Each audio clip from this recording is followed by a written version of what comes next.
एक दिन में आखिर कितने घंटे फोन चलाना पूरी तरह से सेफ होता है? और ये कौन सा केला है जो कि इतना बड़ा है? और क्या आपके मन में कभी भी ये सवाल आया है कि कभी कभी आप किसी बिल्डिंग या फिर बेसमेंट या फिर टनल के अंदर जाते हो तो फिर मोबाइल में सिग्नल नहीं आता है? मॉल के बेसमेंट में आपने नोटिस किया होगा। पर यहाँ देखो टेक्नोलॉजी कितनी अजीब चीज है कि दूर स्पेस में लाखों किलोमीटर दूर सूरज, चांद, सोलर सिस्टम के बाहर हम सिग्नल भेज सकते हैं और रिसीव कर सकते हैं लाखों किलोमीटर दूर। लेकिन जहाँ पे टनल आता है रोड में, वहां पर आज भी सिग्नल की प्रॉब्लम होती है। ये अजीब नहीं लगता आपको? इसका आंसर भी एग्जिस्ट करता है। ऐसे ही कई अलग अलग इंटरेस्टिंग रैंडम फैक्ट्स को आज आप इस वीडियो में जानोगे। सब्सक्राइब करके बेल आइकन जरूर ऑन कर लेना अगर आपने अभी तक नहीं किया है तो। Let's begin. Fact number 12। ये एक बड़ा इंटरेस्टिंग सा साइकोलॉजिकल फैक्ट है कि ज्यादातर इंसान को अपना जो पास्ट होता है, आपका पास्ट जो बीत गया है, वो आपको क्रिंज नजर आएगा। क्रिंज क्यों नजर आएगा? पास्ट देखने पे ऐसा क्यों लगता है कि हम तो 2-3 साल पहले बेवकूफ थे? आपको ऐसा लगता होगा अक्सर कि कैसा था यार, मैं 4 साल पहले ये करता था, और आज आप अपने आप को अलग रूप में पाते हो। तो यहाँ पर एक बहुत ही इंटरेस्टिंग सी फेनोमेनन है। साइकोलॉजी में एक चीज होती है जिसे कहते हैं फाइनल वर्जन इल्यूजन। यानी आप जैसे अभी हो, आपका जो सोच है अभी, आपको ऐसा लगता है कि ये आपका फाइनल वर्जन है। आप अभी अपना बेस्ट समझदारी में हो, ये आपका फाइनल वर्जन है। लेकिन यकीन मानो, जो आप अभी हो, आपका जैसा सोच है अभी, ये प्रेजेंट फ्यूचर के लिए क्रिंज ही होगा और आपको लगेगा कि मैं कितना बकलोल था पहले, कैसा था मैं। तो साइकोलॉजी के हिसाब से हर एक इंसान को यही लगता है कि अभी का सेल्फ उसका फाइनल वर्जन है, लेकिन ये असल में एक बहुत बड़ा इल्यूजन है। साइकोलॉजी में कितना डीप पढ़ने के बाद ये सब चीजें जानने को मिलती है, जैसे कि फाइनल वर्जन इल्यूजन। लेकिन आपने ये 2 मिनट में सीख लिया। अब ऐसा हमें क्यों फील होता है? क्योंकि नेचर ने ऐसा सेट किया है दिमाग को कि सेल्फ क्रिटिसिज्म नेसेसरी है सर्वाइवल के लिए। पास्ट में आप जैसे थे उसको देखकर आपको घृणा आएगा कि कैसा था यार मैं, तभी आप अपने आप को बेटर बनाओगे। और इसलिए इवोल्यूशन ने ब्रेन में ऐसे न्यूरोकेमिकल सेट किए हैं कि ये एक्सपीरियंस सभी इंसान में कॉमन है। Fact number 11। ये कितनी अजीब बात है कि वैज्ञानिक करोड़ों किलोमीटर दूर सैटेलाइट्स को कनेक्ट कर लेते हैं। भले ही कितने भी प्लैनेट्स, एस्टेरॉइड बीच में आ जाए, वो कनेक्शन हो जाता है। लेकिन जब रियल लाइफ की बात करें, धरती की कनेक्शंस की, तो चाहे वाईफाई सिग्नल हो या फिर मोबाइल सिग्नल, दोनों जोकर बन जाते हैं, वो भी थोड़े से ही डिस्टेंस में। तो ऐसा क्यों आखिर? तो देखो, इसका आंसर है कि जो सैटेलाइट्स वैज्ञानिक स्पेस में कनेक्ट करते हैं वो भी रेडियो फ्रीक्वेंसी के थ्रू ही होता है, और मोबाइल का भी टेक्नोलॉजी यही है। तो सेम टेक्नोलॉजी होते हुए भी स्पेस में कितना भी अड़चन आ जाए, वो कनेक्ट हो जाएगा। पर मैं जब टनल के अंदर अपने कार को ले जाता हूं तो टावर गायब, ना किसी को कॉल हो पाता है ना कुछ। तो इसका आंसर एग्जिस्ट करता है पावर सोर्स में। देखो, स्पेस के जो डिशेस होते हैं वो 1 सेकंड में उतना एनर्जी यूज करते हैं जितना आपका मोबाइल फोन 5 दिन में यूज करेगा। आपका मोबाइल फोन बैटरी से चलता है और आपका नियरेस्ट टावर से कम्युनिकेट करता है, और वो टावर फिर दूसरे टावर को भेजता है। तो बात ये है कि टावर का टेक्नोलॉजी बहुत फास्ट है, पर आपका मोबाइल फोन जो पावर ड्रॉ करता है जिस सोर्स से, यानी इतने छुटकू से बैटरी से, तो उसको अलाउड नहीं है कि वो एक्सेस एनर्जी को कंज्यूम करके सिग्नल को बेटर करे। नहीं तो 4000 mAh बैटरी जो है वो शायद 10 मिनट भी ना चले। लेकिन जो आप बड़े बड़े स्पेस सैटेलाइट्स देखते हो, कभी कभी इन सैटेलाइट्स को पावर करने के लिए पूरे डैम का यूज करना पड़ता है, लिटरली। अब बताओ, जब ऐसी पावर यूजेस होती है तो वो हर एक फ्रीक्वेंसी पे टैप कर पाती है, जो चाहे वो कर सकती है। और आपका मोबाइल का छोटकू सा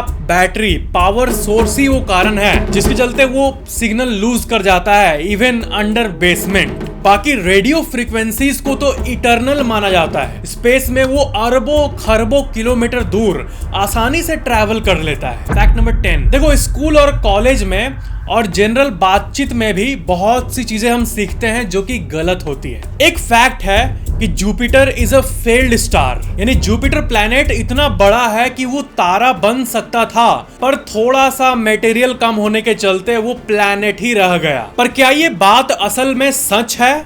या झूठ है? तो आंसर है कि ये बात पूरी तरह से झूठ है। जुपिटर कोई फेल्ड स्टार नहीं है, बल्कि इनक्रेडिबली सक्सेसफुल प्लैनेट है। क्योंकि ऐसा नहीं है कि थोड़ा सा मास होता तो वो तारा बन जाता, क्योंकि जुपिटर का जितना मास है उससे इंटू 80 गुना ज्यादा चाहिए होता उसको तारा बनने के लिए। यानी वो रिमोटली भी तारा बनने के करीब नहीं है। और किसी को भी नहीं पता कि ये बात फैली क्यों कि Jupiter is a failed star. ये सरासर झूठ बात है। 80 गुना ज्यादा मास होता तब जाके जुपिटर में इतना प्रेशर और इतना टेम्परेचर क्रिएट हो पाता कि उसके अंदर न्यूक्लियर फ्यूजन शुरू हो पाता और वो फाइनली तारा बन जाता। फैक्ट नंबर 9, आप लोगों में से बहुत लोग कहते हैं कि ये जो पार्ट है दोनों आईब्रोज के बीच वाला, ये इतना सेंसिटिव क्यों है? अगर हम मान लो यहाँ पर ऐसे मसले तो कुछ भी नहीं होता है, हाथ पे एक जगह पुश करे तो कुछ भी नहीं होता है। पर यहाँ पर आप थोड़ी देर ऐसे ऐसे करने लगोगे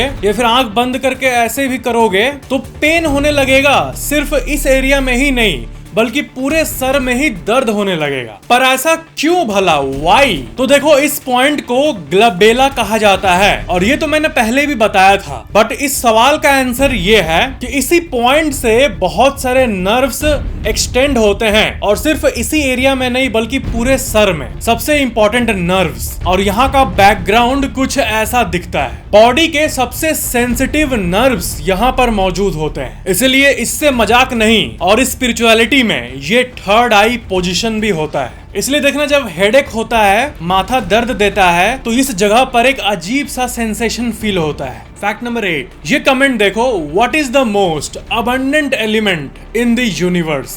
ना किसी खाने का ब्रेक डाउन करते हैं, ना आपके घर के ईंटों का, ना किसी मसाले के कॉम्पोजिशन का, बल्कि इस पूरे यूनिवर्स का ब्रेक डाउन करते हैं। तो यूनिवर्स का ब्रेक डाउन टेबल कुछ ऐसा दिखेगा। इस ब्रह्मांड में सब कुछ को ले लो, आपको, मेरे को, प्लैनेट को, गैलेक्सीज को, पूरे यूनिवर्स को एज टोटल देखो तो उसके मास का कॉम्पोजिशन कुछ ऐसा दिखेगा। हाइड्रोजन 73%, हीलियम 24%, ऑक्सीजन लगभग 1% पूरे ब्रह्मांड में, और बाकी का नीचे का आप देख सकते हो। इसका मतलब हाइड्रोजन और हीलियम ये दोनों सबसे अबंडेंट एलिमेंट्स हैं, जो कि पूरे ब्रह्मांड का, कितना शॉकिंग बात है, किसी एक चीज के ब्रेकडाउन की बात नहीं हो रही है, पूरे यूनिवर्स का 96% बनाता है। फैक्ट नंबर 7, ये फैक्ट बहुत कम लोग को पता है कि जब आप सांस लेते हो तो उसमें जब आप सांस छोड़ते हो तो small amounts of hydrogen gas आप निकालते हो। और एक फैक्ट ये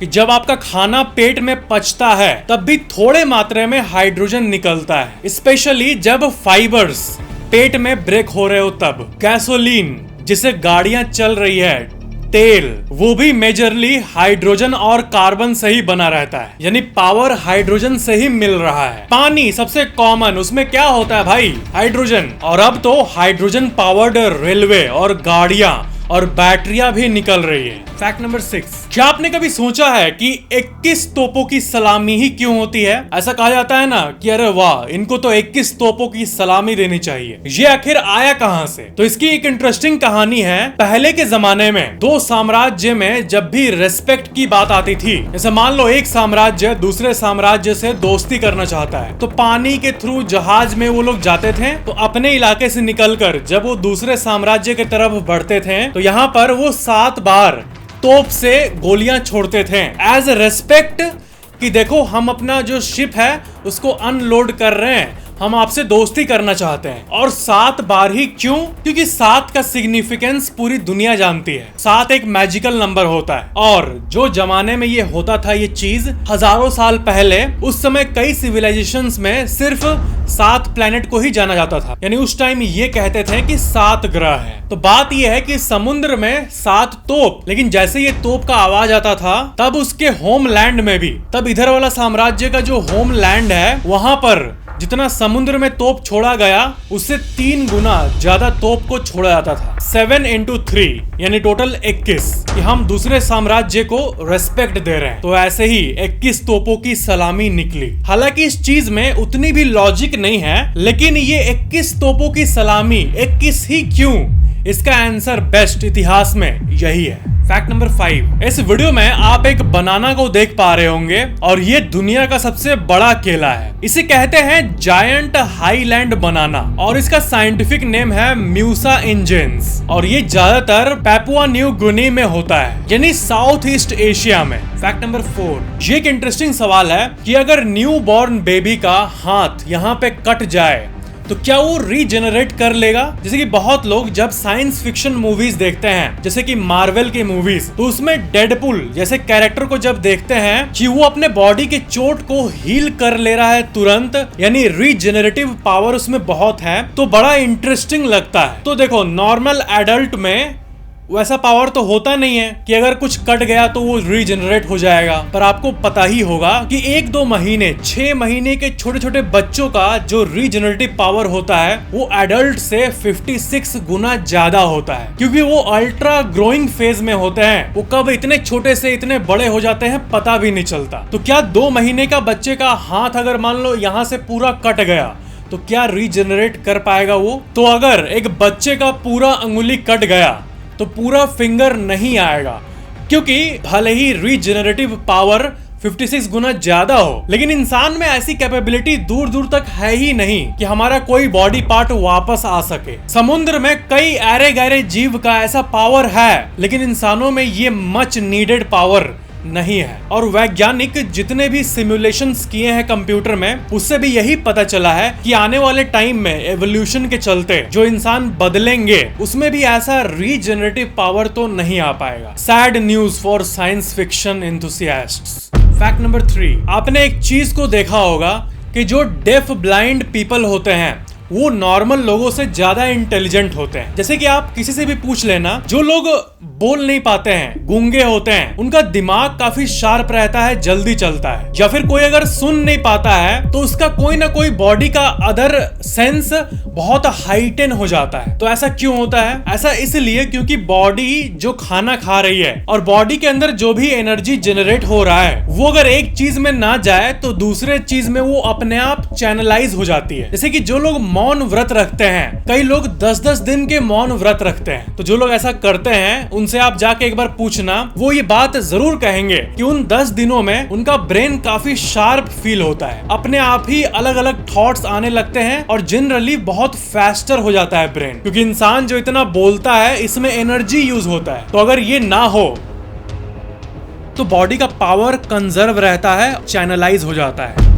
फैक्ट नंबर 2, क्या आपको पता है 2005 से 2010 के बीच एक पैंडेमिक चला था टेक्नोलॉजी के दुनिया में, जिसे कहते हैं the pandemic of zero click hacks. देखो, अभी के टाइम पे कोई भी आपके फोन को या कंप्यूटर को हैक करना चाहता है तो आपसे कोई गलती होगी तभी आपका डिवाइस हैक होगा। जैसे कि फोन में आपने किसी QR कोड को स्कैन कर दिया तो मे भी एक फाइल आपका ब्राउजर डाउनलोड कर ले। अगर आपने पास्ट में ब्राउजर को डाउनलोड परमिशन दे दिया है तो वो कर ही लेगा ऑटोमेटिकली। या फिर आपके लैपटॉप में आप कोई ईमेल खोल रहे हो और आप मान लो कोई PDF फाइल भी खोल रहे हो इनोसेंटली, पर PDF में भी वायरस एम्बेड हो सकता है। तो यहाँ पर एक चीज आप देख रहे हो, आप कुछ करते हो आपके गलती से तभी आपका फोन हैक होता है। यानी इस दुनिया में कोई भी हैकर आपके एक्शन के बिना तो हैक नहीं कर सकता है।